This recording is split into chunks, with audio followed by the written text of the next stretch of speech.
Nemi YouTube च्यानलमा तपाईहरुलाई स्वागत गर्न चाहन्छु। आजको यस भिडियो ट्युटोरियलमा तपाईहरुलाई युट्युब थम्बनेल नेपाली गीतहरुमा युट्युब थम्बनेल कसरी डिजाइन गरिरहेका छन् त त्यो बारेमा यो भिडियो तयार पारेको छु। यो भिडियो हेरिसकेपछि युट्युब थम्बनेल डिजाइन गर्न आफै सक्नुहुन्छ। कृपया यो भिडियो अन्त्यसम्म हेर्नुहोला र सबै स्टेप्सहरु फलो गरेर आफै एउटा युट्युब थम्बनेल डिजाइन गर्न प्रयास गर्नुहोला। ल लागौं भिडियोतर्फ। मैले एडोब फोटोशप खोलिसकेको छु। त्यसपछि म एउटा नयाँ डकुमेन्ट क्रिएट गर्छु। कन्ट्रोल एन बाट गर्न सक्नुहुन्छ। यहाँ YT ट्रेन्डिङ थम्बनेल 1280 by 720 यसको साइज ओके गर्नु होला। ओके गरिसकेपछि यहाँ हेर्न सक्नुहुन्छ। सिम्पली म यहाँ अब व्हाइट ब्याकग्राउन्ड लिन्छु। लाई बिजी नाम दिन्छु। त्यसपछि म एउटा स्काईको इमेज ल्याउँछु जुन हेर्नको लागि राम्रो होस्। मैले गुगलबाट यो स्काईको इमेज लिदैछु।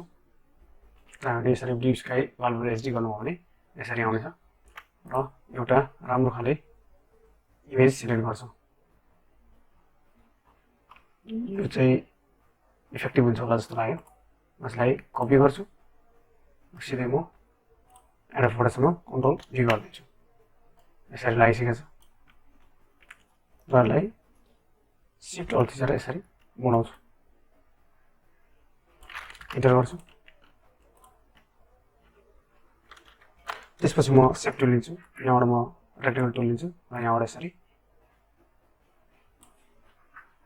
यो सेप क्रिएट गर्छु र यसको कलर रेड गरिदिन्छु र यहाँ म यसलाई यसरी राख्छु। एरेन्ज गरेर राख्छु। त्यसपछि तपाई यसलाई ब्लेन्डिङ अप्सन दिन सक्नुहुन्छ। ब्लेन्डिङ अप्सनमा गएर यहाँबाट स्ट्रोक दिनु होला। यसरी बढाउनु होला र यसलाई व्हाइट गराउनु होला। यसको म ओके गर्छु। यसलाई 0.5px मा राख्छु र ओके गर्छु। यो गरिसकेपछि तपाई अब के गर्न सक्नुहुन्छ। अब यहाँ म टेक्स्ट लेख्छु।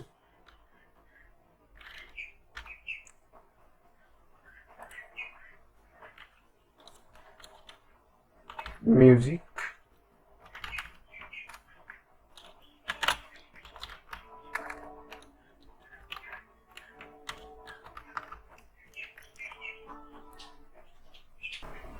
official song official SONG control ए यहाँबाट फन्ट सानो गर्छु र यहाँ यसको बोल्ड गर्न सक्छु।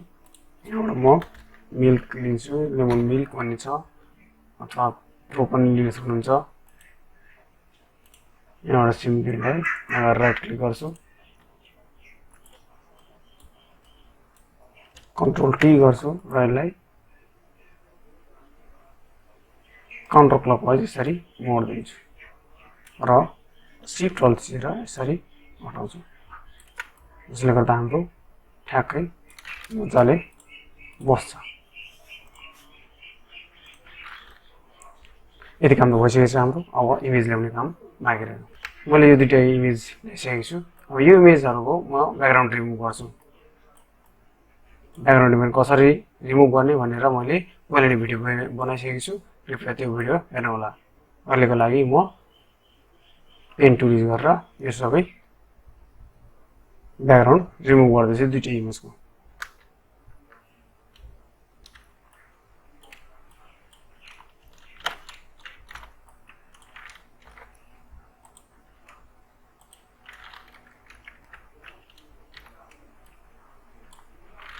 मैले एउटा इमेज हटाएछ अर्को पनि त्यसरी नै हटाउँछु। यसरी मैले दुईटा इमेजको ब्याकग्राउन्ड हटाइसकेको छु। त्यसपछि म के गर्छु यसलाई अरेन्ज गर्छु। दुईटै इमेजलाई म अरेन्ज गर्दैछु।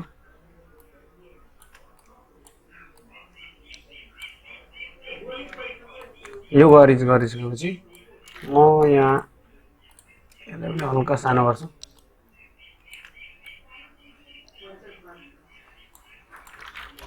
यहाँ पछाडि चाहिँ हल्का लाइट परेको जस्तो म देखाउँछु। त्यसको नयाँ लेयर क्रिएट गरे।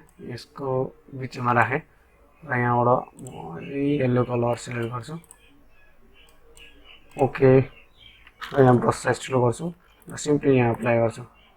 यो अप्लाई गरिसकेपछि यहाँबाट म फिल्टरमा जान्छु। ब्लरमा गएर गसियन ब्लर गर्छु र अझै यसलाई यसको यति बढाउँछु, ओके गर्छु र कन्ट्रोल टी गर्छु र यसलाई एकपट्टिबाट सानो गरिदिन्छु।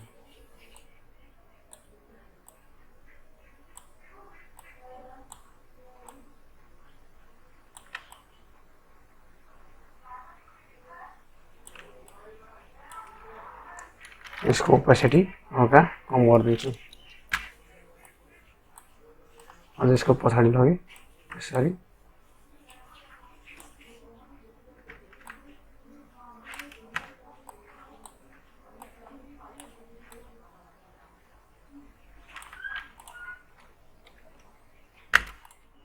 यसको पछाडिको यो यसको फिल्ड ओपेसिटी कम गरिदिन्छु। त्यसपछि ब्रस फेरि लिन्छु, फेरि नयाँ म यहाँ यसको माथि क्लिक गर्छु, यसलाई ग्लो नाम दिन्छु, यसलाई प्याटर्न प्याटर्न र यहाँमा राइट क्लिक गरेर ब्रसको प्याटर्न यसरी लिन्छु। त्यसपछि ठुलो बनाउँछु र यसको म कलर डिफल्ट लिएर व्हाइट लिन्छु, यसरी एप्लाई गर्छु। यसरी एप्लाई गरेपछि म टुल काट्छु, कन्ट्रोल टी गरेर सबैमा यसरी लगाइदिन्छु। यो गरेपछि यो लेयरलाई म पछाडि लैजान्छु र यसको पनि ओपेसिटी लो गरिदिन्छु। यस्तो गरिसकेपछि अब यतापट्टि म टेक्सचरहरू लेख्छु। टाइप टुल लिन्छु, कलर रेड लिन्छु, म्युजिक कम्पनी कन्ट्रोल ए यहाँबाट सानो गर्छु र सङको नाम यही लिन्छु, टी गर्छु, कन्ट्रोल ए र स्टाइलिस म लिन्छु। यसको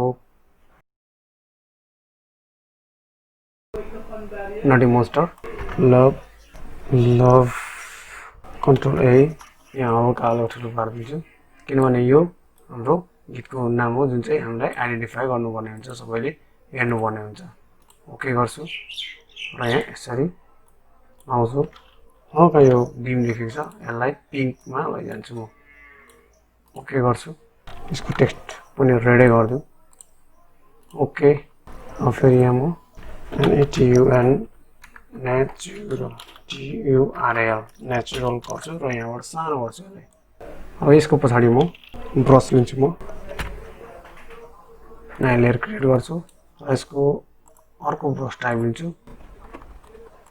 यसको म यसलाई कलर येलो लिन्छु र यहाँ म ब्रस लिएर यहाँ क्लिक गरिदिन्छु, कन्ट्रोल टी गर्छु र यसलाई सानो गर्छु, इन्टर गर्छु।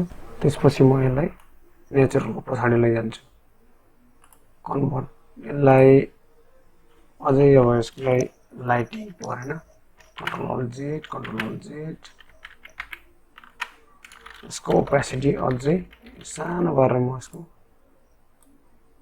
ठ्याक्राका त्यो मिलाएर यसरी कन्ट्रोल जेड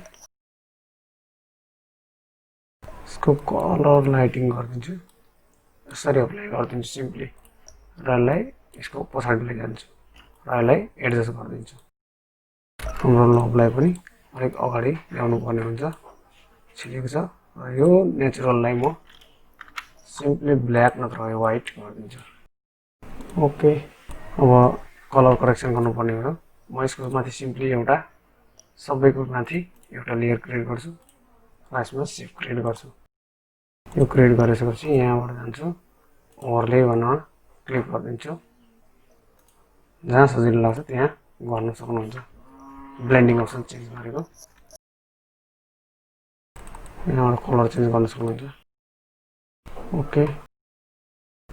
यसरी ब्लेन्डिङ अप्सन चेन्ज गरेपछि हाम्रो यो पोस्टर डिजाइन भएको छ। अब यहाँ माथि हामी लोगो राख्न सक्छौँ, लोगो कन्ट्रोल ए कम्पनीको लोगो यहाँ राख्न सक्नुहुन्छ, जुन कम्पनीको हो त्यही कम्पनीको लागि। सिम्पली अहिलेको लागि म यसलाई व्हाइट गरेर अन्डरलाइन गरिदिन्छु। यसरी हाम्रो एउटा ट्रेन्डिङ डिजाइन एउटा तयार भइसकेको छ जुन चाहिँ हाम्रो युट्युब च्यानलमा अहिले ट्रेन्डिङ भइरहेको छ। यो भिडियो तपाईहरुलाई कस्तो लाग्यो कृपया यो च्यानललाई सब्स्क्राइब गर्नुहोला र यो भिडियो कस्तो छ तपाईहरुलाई कमेन्ट बक्समा प्रतिक्रिया जनाउनुहोला।